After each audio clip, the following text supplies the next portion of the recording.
Hello, buddy. Peace. Beef in the Deuce here. Football talk. Check us out on X as well. We have on YouTube. We have a direct link to the X account and a lot of stuff going on. Beef on Sunday mornings has his best picks and parlays. You want to check those out because they're always accurate.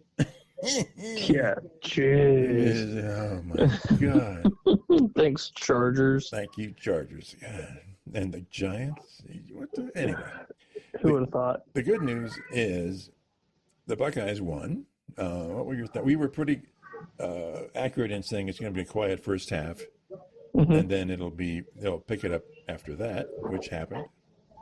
They didn't look great, but they won, and they won. The defense, of course, won the game handily. What are your thoughts on that? The first half, as we were talking, as our family time was going on, I was kind of in between that and the game. But from what I caught in the first half was very conservative play calling, which was expected, as we both agreed going into this game. Because it's a true first road game. It's Julian Sain's first true road game as a collegiate athlete. At Washington. Yeah, and it's a very tough place to play, and Washington's a good team. I give all the credit to Washington. Their quarterback's for real. He's good. Yeah. Their offense as a whole was, solid, but our red zone defense, again, is just, it's top tier. Amazing. But yeah, conservative play calling, which was kind of annoying. But then we started to break out little by little, and in the second half we kind of blew up a little bit. Yeah. And the better players, as cliche as it sounds, the better players are on our side of the football, whether it's offense or defense. Yeah. Caden Curry shined. That whole defensive front, backfield, everyone just came to play. I mean, you kept Washington to, a very limited offense, to say the least, in the second half. And the quarterback pressures alone from Caden Curry kind of took the second half away from Washington, kind of took away all the steam that they may have had. And Julian Saint is one accurate quarterback. Yeah. He's a stud. He doesn't throw me roaming around in the pocket, but he's dead on when he throws the ball. Oh, the anticipation, the zip that he's got on that ball. If I'm Jeremiah Smith or I'm Carnell Tate, I'm pretty happy. Yeah. Oh, yeah. He's only going to get better, and it's a sight to see. And he was insanely accurate in an away game, in a hostile environment. Yep. And it didn't seem like it phased them. Yep. Which is dangerous for these upcoming big games here in the next couple months. Yeah. So that's a good sign. What really interested me was how the defense, the front went, and they mentioned it in the broadcast, how they basically were rushing straight to keep him. They weren't trying to sack him necessarily, but they just wanted to keep him in the pocket so that he couldn't run around, and as he does when he's very good outside of the pocket. He's a very good scrambler. So they basically just contained him rather than trying to always just rush him and sack him, which I think was very effective. And I thought, well, that's an interesting way to modify your approach. Yeah, it's just basically like a contain. Yeah. You're trying to keep him in a, I guess, enlarged pocket, if you will. And I mean, you could tell that Williams was kind of flustered, kind of frustrated, but he still played. Yeah. A pretty solid game overall. I mean, stat-wise, he didn't, blow up the scoreboard. No. But he was still a very accurate passer. Yeah. They went up and down but the field. like you said, we just limited his rushing, scrambling ability, which is perfect. Yeah. Very impressive. Which is a change of pace from Knowles, who basically would start with one technique and keep it the whole game, right? Yep. When it changed it a bit, and I would like to thank whoever thought Matt Patricia was going to be a bum. I know I was skeptical. Yeah. But I am I am very pleased with, that experience factor that he has, and it's showing. I mean, his defense in the first 4 weeks has been, Very good. or first 4 games have been insane. Yeah. Absolutely insane. I can't remember who was mentioning Patricia's stat line for his defense, but they were breaking it down just points, and you could tell with whoever was saying it was just you kept Texas to single digits, kept Washington to single digits, OU to single digits, and it's just kind of like, and you're shutting out a nobody. Mm-hmm. But I wish I remember who it was, but it was just funny because the tone of voice just changed just right when they hit Washington. Like, and you held Washington, the home team, to 6 points, 2 field goals. Yeah. He's like, this is insane. Yeah. You have the best defense in the nation right now, and it's not even close. So, but I was hearing rumblings of who's the new number one, and I'm like, it would have to be, considering that we had 4 top 10 lose and 3 on buys, who was gonna be the new number one other than Ohio State? Yeah, you need to knock off the number one team to be number one at this rate. Yeah. And it's not like OSU is playing really poor games and barely winning. Yeah. They started slow in the first true away game. Mm-hmm. That's typical. It's very typical. Yeah. But you've got, I mean, regardless of the ranking, mm-hmm. you could have said the same thing with Oregon, who is now, according to the AP, the second-ranked team. Mm-hmm. Their offense was even slower. Mm-hmm. Penn State's offense, even slower. Oh, my God. Had 3 points in the first half. Let's talk about this Penn State game. I mean, oh, my gosh. Drew Aller just does not impress me at all. Nope. I mean, their comeback was impressive. I'll give them that. Yeah. Yeah, give them credit. But at the end of the day, you're not winning games. For 3+ quarters, and they weren't doing nothing. Nope. It took the end of the game for them to do anything. And they're saying he's going to be the number one quarterback pick. Must be a limited picking class this year or something. I would just like to fly my James Franklin as a bum flag high. You are consistent with Chris, and he's consistent with it too. Lost to another ranked team. Yep, and it never changes. And you see it in these close games where you would have thought at one point when they made their comeback, they tied it up at the end, they go into overtime, this could happen. It could. But it comes down to aggressive play calling and just having better overall talent. And Drew Aller's not the guy. He's just not. He threw some mediocre to bad passes. Yeah, he's just not the guy. And they don't utilize the receivers well. Yeah. The rushing attack, I mean, they stuck with it, and that's fine. Yeah. But at the end of the day, if something's not working and you need and you're in these big games and you're going to have a couple more big games throughout the season, you've got to change what's not working. And what's not working is the offensive play calling. Well, is it okay? But it reminded me a bit of them against Notre Dame, right? They just didn't throw passes, and they didn't do it effectively. They threw some passes, but it was just so mediocre to low level. It just like this is a number 2 team in the country or 3 or whatever. No way. Yeah, and I give all the credit to Oregon. Yeah. Oregon played pretty good football post first half. Yeah, and they won the game. Especially in a hostile environment like Happy Valley. Mm-hmm. Dante Moore is the truth. That dude is insane. But they weren't terribly impressive.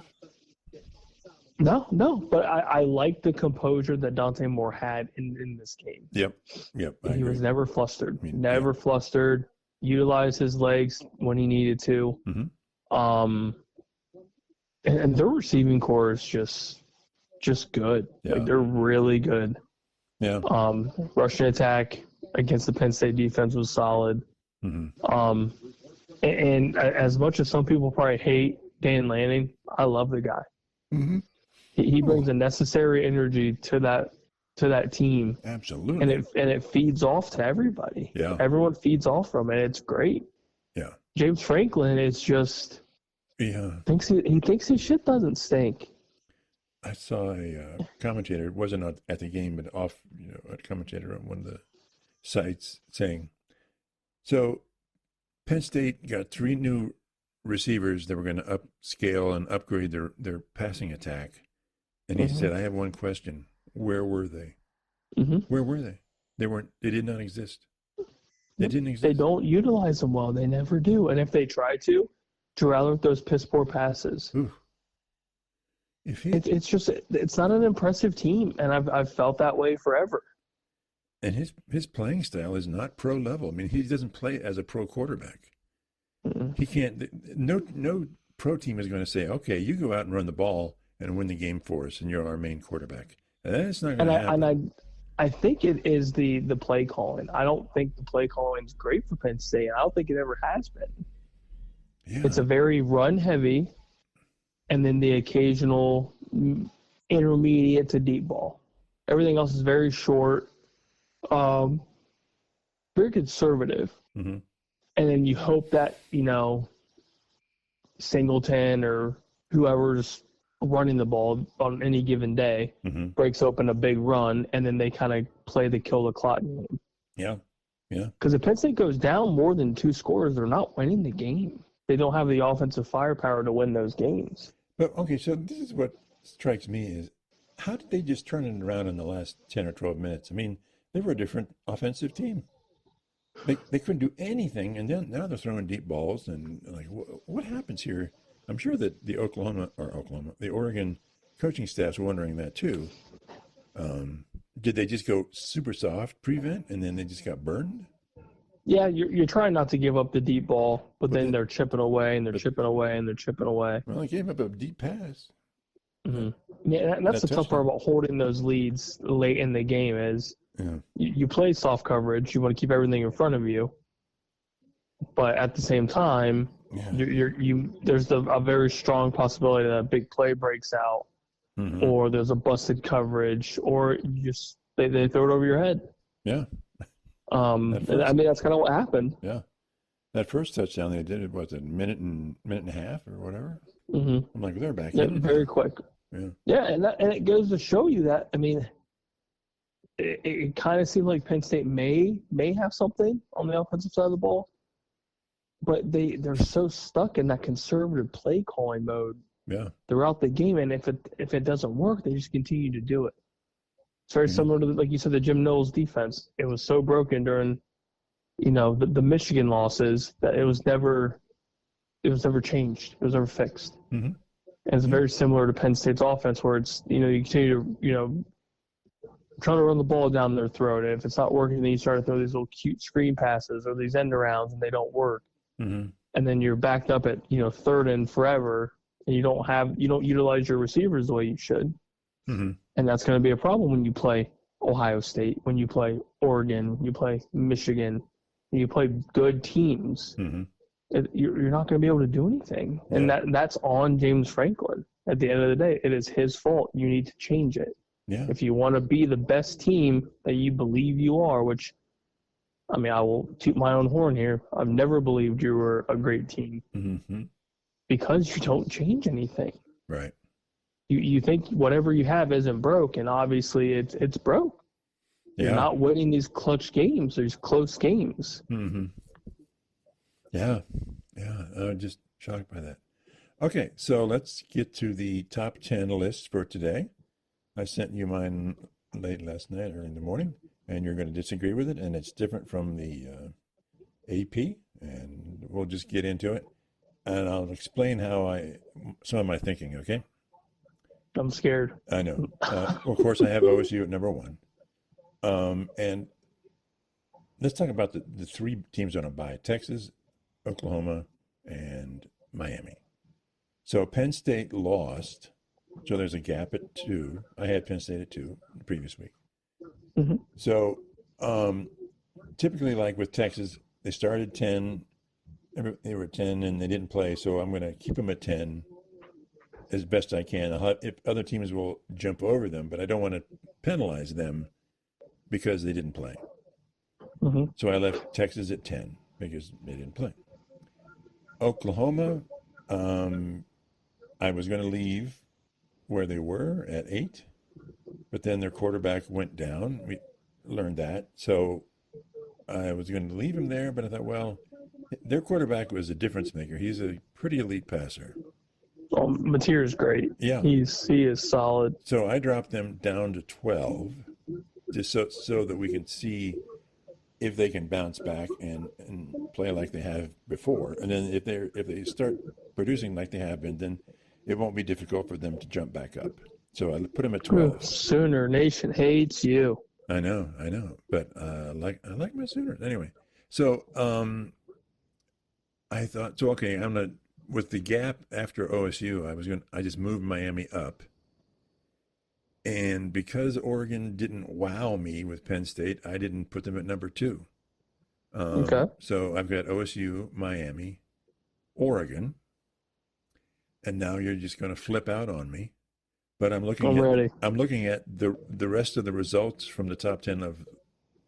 I had Texas A&M at 9 last week.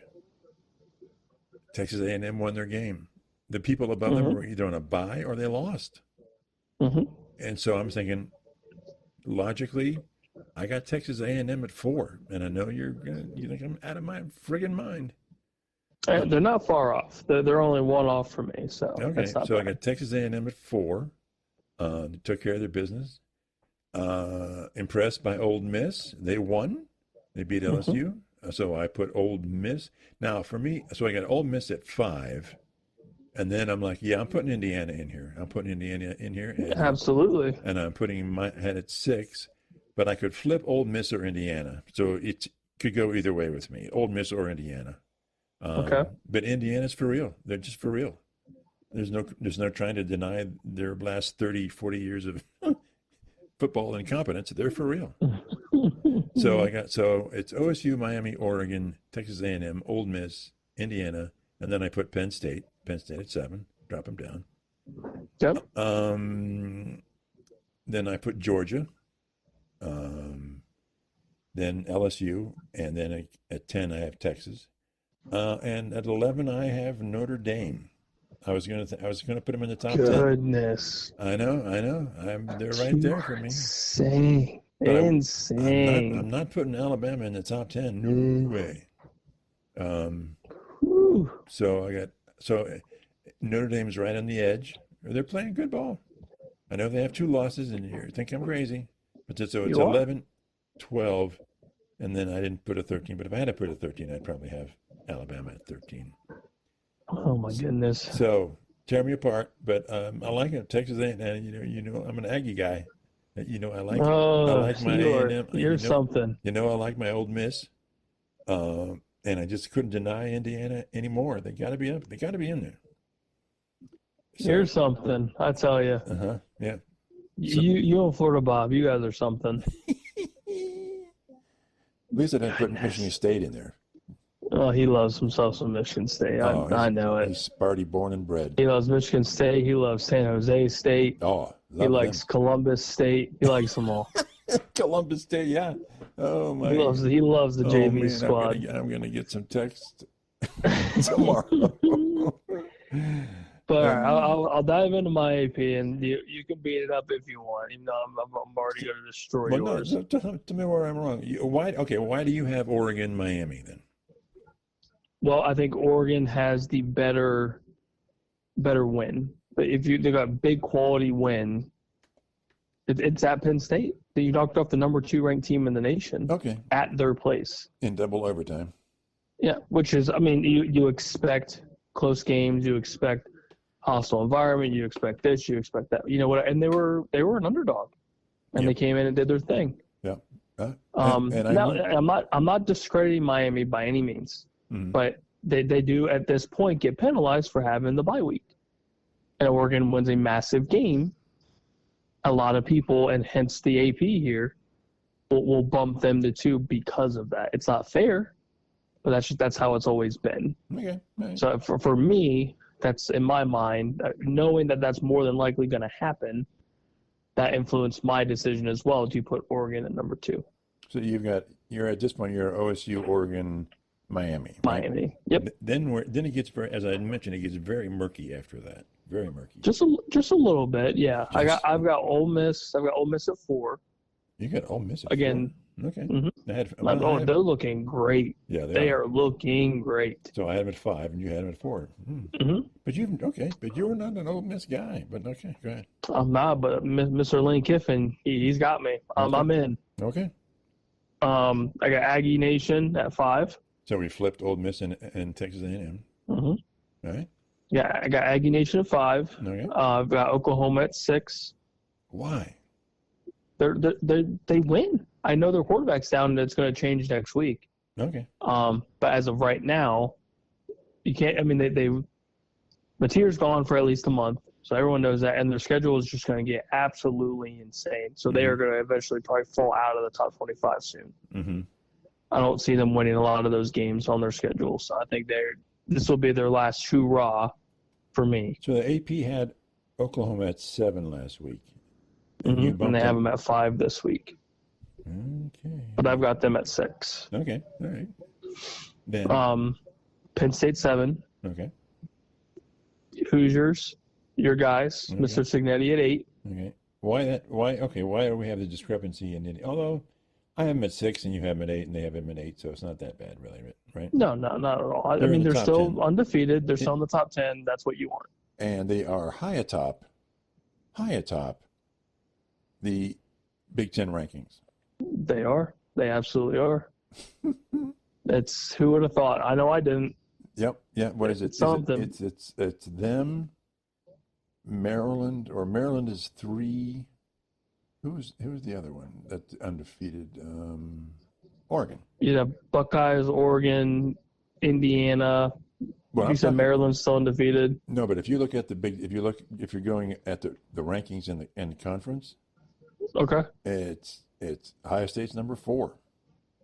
And then I think it's Indiana, and I think Maryland is 3, and I think Oregon is 2, and the Buckeyes are 4. Now I don't know how because they're all basically undefeated, so I'm not sure how they're looking at tiebreakers or whatever. I think they also look at just how many conference opponents they've played. Yeah. I think that's a lot of it too, and OSU's gonna be just fine. They'll be there soon. Yeah, but Indiana is the only one who has 2 conference wins. Mm-hmm. Good for them. They're doing it, and they beat your Hawkeyes in Hawkeye Nation. That's right. Very shocked. Wasn't the prettiest thing, but they did it, and they took care of their business. That's the key, right? They did. They did what they had to do, and that's all you need to do. Yeah. Oh, by the way, Florida Bob was with me on the Hawkeyes. You remember that? Oh, you guys are on a lot of things. Yeah. Unfortunately, we're off our meds, but we should be on other things, right? Jeez. Yeah, San Jose State and Columbus State and whatever. Okay. All right. Gosh. But yeah, Hoosiers 8, and then I round out 9 with Texas, and I've got Bama at 10. So where have you stuck Georgia and LSU? I've got LSU and Georgia. You kind of flip-flop them anywhere from 12 to 13, 12 to 14. Okay. I don't really have a solidified Right. I don't either. spot for those two. I feel like you can go either way. So where are you putting Notre Dame? I still have them 21 to 23-ish. You're out of your mind. You're out of your mind. They have 2 losses, but they are still in the top 25. That's for me. They need to keep winning. And obviously the absolute assault that they put on Arkansas was a very good start for them. Yeah. So they're going to be creeping through the lower 20s. They'll probably creep back into the top 15 soon. But if that offense stays the way that they were against Arkansas, it's going to get very, very uncomfortable for a lot of these teams ahead of them. Okay. So I think they're on the right track. It's hard for me to put them above everybody that's in front of them because they have 2 losses. I know they're bad. They're not bad 2 losses. They're very close 2 losses. With highly ranked teams. Yes, but it's hard for me to say you're better than or you're going to be ahead of a 1-loss Florida State, even though they just have a bad loss. Mm-hmm. You're ahead of a Missouri. You're ahead of an undefeated Vanderbilt. You're ahead of Tennessee. Mm-hmm.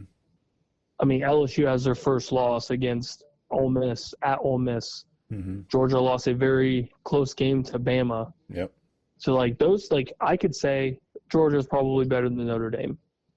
I can say Tennessee will beat Notre Dame heads up, but it'd be very close, sort of thing, as of right now. Okay. Now, if Notre Dame continues to do what they were doing yesterday, then, yeah, my opinion's going to change. Okay. But at least for now, it's hard for me to put them anywhere close to the 15 range. So where did you have Bama again? They're top 10. I got them at 10. Okay. Because they beat Georgia that way? Mm-hmm. Okay. At Athens. Yeah. That's toughy, boys. And even Kirby Smart said it, post game interview. It's a good Bama team, and if that Bama team continues throughout the season, Kalen DeBoer's got a solid little team going. If that's what they're going to be for the rest of the season. I thought they wanted to fire the guy a couple of games ago. That's what I said too. And they came out, and this was a completely different team. Uh-huh. And anybody that was watching that game would have a hard time disagreeing. That team was. He was good, yeah. It was a complete 180. It was completely different. And quarterback play for Mr. Ty Simpson, that was truly impressive. He pieced apart Georgia's defense, pieced them up. Yeah. And nobody's really done that. Yep. And it was impressive, truly impressive. Okay. How much ceiling does Indiana have here? You think they're about where they should be and probably will be the rest of the year? Well, I mean, if the season continues to be as hammered as it has been in the last couple weeks, A lot of losses. you might see Indiana squeaking into the top 5. Yep. I mean, Oklahoma's going to eventually fall out. Yeah. Penn State's eventually going to fall out when they, they're going to eventually play Ohio State, and I think they're going to. If that's any indication of how their offense is going to look, our defense is going to absolutely destroy them. Destroy them. So Penn State will probably fall out of the top 10 eventually. I'd be curious to see what the Aggies do, and if Ole Miss kind of keeps up their trend of, quality offense, quality defense. But outside of that, I mean, I don't see Ohio State going anywhere. I don't see Oregon going anywhere. Right. Miami's going to do Miami things, So and probably stay atop the ACC and into the top 5. So Miami just turns on the gas and starts destroying people, and Oregon obviously wins. I think they're going to win. Maybe isn't as impressive as Miami. What would it take for you to flip Miami to number 2 and Oregon number 3?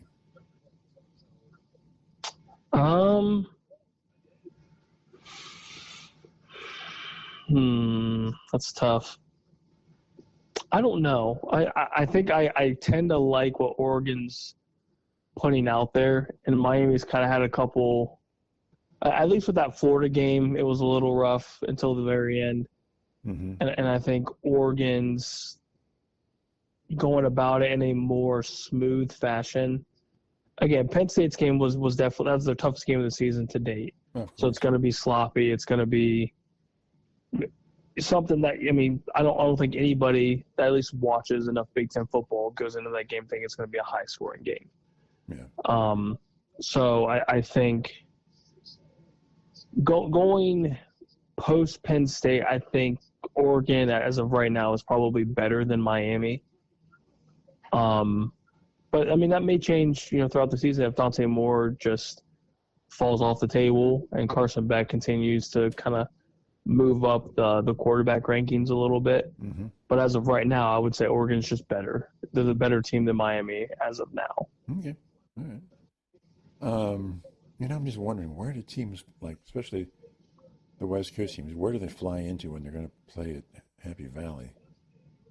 It's a little teeny college town. I'm just wondering if they fly to Pittsburgh. This is totally unrelated, but I'm like, where do they fly into? They just fly right onto the 50. Just stop right on the 50. Just fly into the stadium. Yeah. Yeah, because why not? Yeah. Just let it happen. It's a whiteout, right? Yeah. They'll never see it. They'll never see this big chopper just landing. Okay. So talk to me about, and it's almost comical, but Vanderbilt. What the fuck's at Vanderbilt? We have to start talking about Vanderbilt now? Why not? Why not? In a previous world, we would never talk about Vanderbilt ever. No, but they feel bottom. disrespected. Oh, I'm sure they do. Absolute disrespect from the Deuce. Did they? oh, I'm the only one, right? Mr. 5-0 Vanderbilt, mind you. That's right. So where is talk to me about the SEC here. I mean, we've got Vanderbilt and Ole Miss atop, and Texas A&M. They're the top 3 teams in the SEC right now. If you look at their standings, they're just hammered. The SEC is just hammered. That's all you can say. Is the quality so everywhere that the top 6 or 7 teams are just that good? I think it's more of kind of a scheduling thing. So like Georgia's beginning of the season schedule is a lot tougher than like Vanderbilt's, for example. Their only SEC opponent right now was South Carolina, and they beat the brakes off of South Carolina. Yeah. And then you go on the Ole Miss's schedule, and they've beaten Kentucky, which was a lot closer than expected. Arkansas, a lot closer than expected. And then obviously the LSU game. So they've gotten into their SEC opponents a little bit earlier. And then you go into like Georgia, they've had 2 SEC opponents already, and they were obviously good SEC opponents. So I think a lot of that's going to change when it gets into the SEC schedule. And then you'll start seeing the actual top dogs get into the top portion of those rankings. So you still think at the end of the season it's going to be an LSU, Alabama, Georgia, Texas world for the SEC? Yeah, I mean, I think Ole Miss will still be in there. A&M could be very interesting depending on how they fare with. I think they got LSU on their schedule. I think it's LSU, Missouri, and then Texas at the end of the season. So those are a given. Those are massive games for them. Yeah, Texas, A&M. Bama will surprise me if they can get through the bulk of their SEC schedule, because they still got Vanderbilt, Missouri, Tennessee, LSU, Oklahoma, and then Auburn at the end of the season, which is always a good game. So that's a pretty tough schedule for them. So I'll be curious to see how they get through it. Georgia's is relatively simple outside of Ole Miss and Texas. I mean, Georgia Tech could be interesting at the end. But I think for the majority of the SEC teams, it's going to be tough. I mean, Vanderbilt's got Bama next week, I believe. And I mean, they're next. I think it's 4 or 5 games. Let me pull it up here. It's got, away at Bama, host LSU, host Missouri, at Texas, and they finish with Tennessee at the end of the season. That's tough. I think Vanderbilt's run might be very short-lived. So, I mean, we'll celebrate their undefeated season now, because I don't think it's going to last after this coming weekend. Yeah. So but it's tough. SEC showing some teeth. So one of the network, when they go back after the game, they go to the network commentators in their booth, and one of them, I don't know if it was CBS or one of the, said they think because of the portal and NIL and everything is sort of getting spread out, that he thought 9-3 is the new 10-2. As far as depending on strength of schedule and all that stuff. Oh yeah, absolutely. So you can, because you're gonna get a lot of these big games. So I think the 9-3s could be okay. So you think, because we were thinking like with the 12, it's going to be hard for a 9-3 to get in, but you're saying maybe not so much anymore. Well, if the strength of schedules continue to be what they are, which is what I think at the end of the day, what college football and like the powers that be were hoping. Is that you schedule these bigger games, which is going to generate more revenue, if you're thinking money-wise, which we all know it will. But you're going to see more quality games, and that in turn, regardless if you win or lose, that strength of schedule is going to be such a massive factor going into these later portions of the season. Then when you get into like the whole pick'ems for the CFB, that's actually going to be a factor. and then there's going to be little to no argument because there's strength of schedule. Like before it was the whole, oh gosh, what was the argument with TCU being the low man out with, I think it was Florida State or whatever. They were undefeated. Somebody else had a tougher schedule, whatever it was. There's been a couple of those incidents where it's just like, well, if you had a better strength of schedule, this would have benefited you, sort of thing. Yeah. But doesn't that sort of, when you're analyzing, sometimes when you look at the committees and how they analyze strength of schedule, a lot of people have issues with how they do that. Saying, really? I don't think that just, so you can debate strength of schedule. There just seems to be no quantifiable strength of schedule indicator. It's just, well, I think they're better. Now sometimes it's obvious, but other times it's not so obvious. Yeah, there needs to be some sort of like algorithm or some sort of mathematical something to figure it out. Yeah.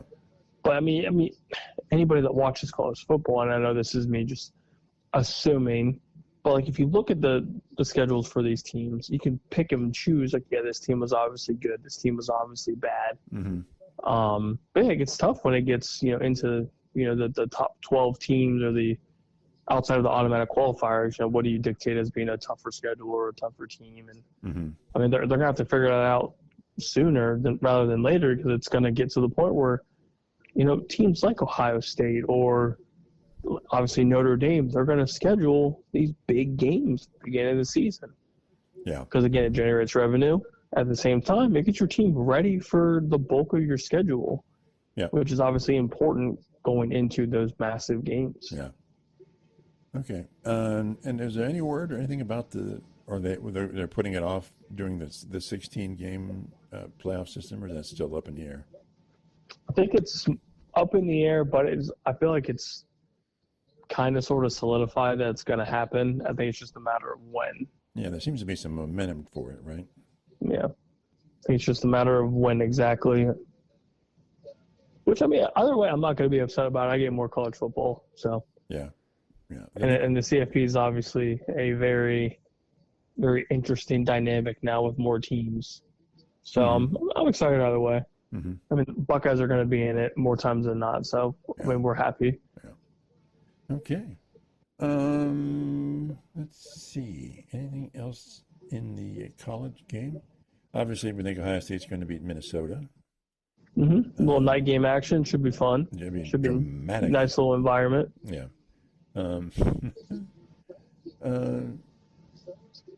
Okay. Anything else in the college game that's interesting to you before we hit a little bit into my Cleveland Brownies and? Oh, let's dive into the Cleveland dumpster fire. Let's just do it. Okay. Well, I figured they would lose, and they did. Again, the defense played pretty darn well. They played even up into the third quarter. I'm thinking, okay, it was 20-10. I'm thinking they still can win this game, and then again, the wheels just fell off like it did in the Baltimore game. And then that was it. And then they gave up the punt return for a TD and interceptions and whatever. And everyone seems to be talking and wanting Flacco's head on the platter, and they should put somebody else in there. I think they need better offensive line. I mean, the glaring problem is the offensive line. And our receivers have a nasty habit of dropping really good thrown balls. And, of course, it makes Flacco look bad. But Junkins is coming along really well. He's the new star, I think. That's a given. No. Yeah, like 115 all-purpose yards. Yeah, he had 25. Pretty all right. Between runs and passes, he had 25 touches. But he's a lone happy spot on your offense, I would say. Yeah. As of right now. Yeah. So I mean, I don't know. I mean, if they bring in Gabriel next game, I'm okay with it. But because it's going to happen eventually anyway. So I feel like eventually you need to see what you have. Yeah. Because Flacco's not going to be there much longer. Right. And if it's not Dylan Gabriel, if it's not Shedeur Sanders, you need to have somebody. Yeah. Somebody's got to be there. Oh, Watson's ready to go. Oh yeah, it's your guy. You're number one. So, what are your thoughts on the Brownies? I think it's going to be a long, long season. Just a long, long season. Yep, it's gonna be very, very much of a headache. I'm glad to see Junkins as the guy, and I think that's going to benefit in the long run. Mm-hmm. That you're back to Cleveland football, which is ground heavy, downhill running. Mm-hmm. Occasionally use the running back in the passing game, which is going to be massive for whoever's going to be under center. You've got your check down option whenever you want it. 2 tight ends are good. Yep, Harold Fannin and Chief Njoku are going to be just fine once whoever's under center has enough time to do something. Yeah. And also, Detroit's a very, very, very good football team, right? I mean, they're playing one of the premier absolutely. teams. Absolutely. Absolutely. So, yeah, it's a rough patch. So, and then again, are they going to London or somewhere next game? Yep, they get to go overseas and then enjoy the scenery that's over there against the Vikings. Yeah. So it'll be interesting little atmosphere for you guys. You have a winnable game. Your defense is good enough to kind of limit the Vikings' passing attack and rushing attack. So it could be interesting. Yeah. It's going to be a long season for the Cleveland faithful, which I am right there with you guys. I will be in the pain train. So does he get replaced after the first 6 games? I would say so. Yeah, because you have nothing else to really play for, and you got to know what you have. Right. To kind of figure out what your future is going to be, because Flacco's not your future. Right. He knows that. Everyone knows that. And maybe you get a little bit of a spark with a new quarterback, similar to the Giants today. You throw in Jackson Dart. You guys beat the Chargers at home. What happened there? I didn't see the game. It's like khaki pants. Chargers. My guy. Oh my gosh! Fantasy quarterback. They couldn't stop the run. Scatterbo was all over the place. Jackson Dart was running all over the place. Oh my God. The downfall for the Giants is Malik Neighbors is out probably for the season with a torn ACL. So your number one receiver is gone. So that gets very, very murky for the Giants. But it was a good first showing. And if you're Brian Dable in the front office of the Giants, you feel like you hit a home run. Oh, yeah. The Chargers are no slouch. They're obviously a very good team. Yeah. So, we'll see with Jackson Dart. But, Cleveland's got to figure out what they have, though. And I think sooner rather than later, it's probably the best way to throw whoever you want your future to be, to throw them in there and see what you have. Right. And I believe I called the upset over the 49ers, and you laughed hysterically at me. I did. What do you have to say for yourself now? It helps your cause that they lost their receiving core. That's true. And, but Brock Purdy has to stop turning the ball over at the end of that. I think he had 2 or 3 turnovers in this game. Yeah. You got to protect the football, or any team can beat you. I don't care if it's Jacksonville. I don't care if it's Cleveland. If you turn the ball over 3+ times, you are probably going to lose that game. Mm-hmm. So, you got to protect the football. And Jacksonville came to play. Travis Etienne had a hell of a game on the ground, and Jacksonville's defense played well. That's what Jacksonville needed. They kind of needed this little jolt. And that division's up for grabs. Houston looked a little bit better, but Tennessee's terrible. Yeah. And if Jacksonville can play like that, who says they can't win that division? Indy's good, but Jacksonville could be good. You think Jacksonville could be better than Indy? If their defense plays well enough, and they can protect the ball, i.e. Trevor Lawrence stops throwing picks. Right. Yes, I think they could. I think Liam Cohen's kind of got something going with that offense. Mm-hmm. My only critique with them is that they need to get Brian Thomas Jr. the ball more. You just got to feed that man. Just feed until he can't eat anymore. Yeah. Because he's your top threat. You gotta give that guy 10+ targets. Mm-hmm. I like that they're kind of spreading the ball around getting tight end some love, ETN some love in the backfield, but you got to feed your star players. So I would hope that eventually that comes to a head, and he's what he was last year. So give me some thoughts on the game in progress here. Your boys, your Packers. Well, I mean, we already gave up 7 points, but I expect Michael Parsons to have the game of his life to kind of, throw some shade at Jerry Jones, because our offensive line is banged up, and he's going to have some free lanes to get to Dak. I mean, for us to win the game, we need to protect the football. Try to establish as best of a running game as we can against their front seven. I mean, we don't have anything on the outside. CeeDee Lamb's out for 4 to 6 weeks. I don't know if George Pickens can truly be the number one. I mean, so we're going to have to give kick first and a healthy dose of the football. Yeah. And we're just going to have to play the keep away game and limit the Green Bay possessions. I feel like that's the only way for us to win. Yeah. It's going to be super tough. But, I mean, we're home. But then again, Green Bay loves beating us at home. So they have that habit, don't they? Yeah, they love AT&T Stadium. But, I mean, we'll see. I mean, we've seen crazier things. I mean, we saw the Browns beat the Packers. Yeah. And we just saw the Giants beat the Chargers. That's right. Yeah. We will see. We'll see what happens. Anything else before we get out of here? Well. Oh, how about your golf? What's going on there? Well, USA lost. It got a lot closer than what I expected today. They got into the singles matches, and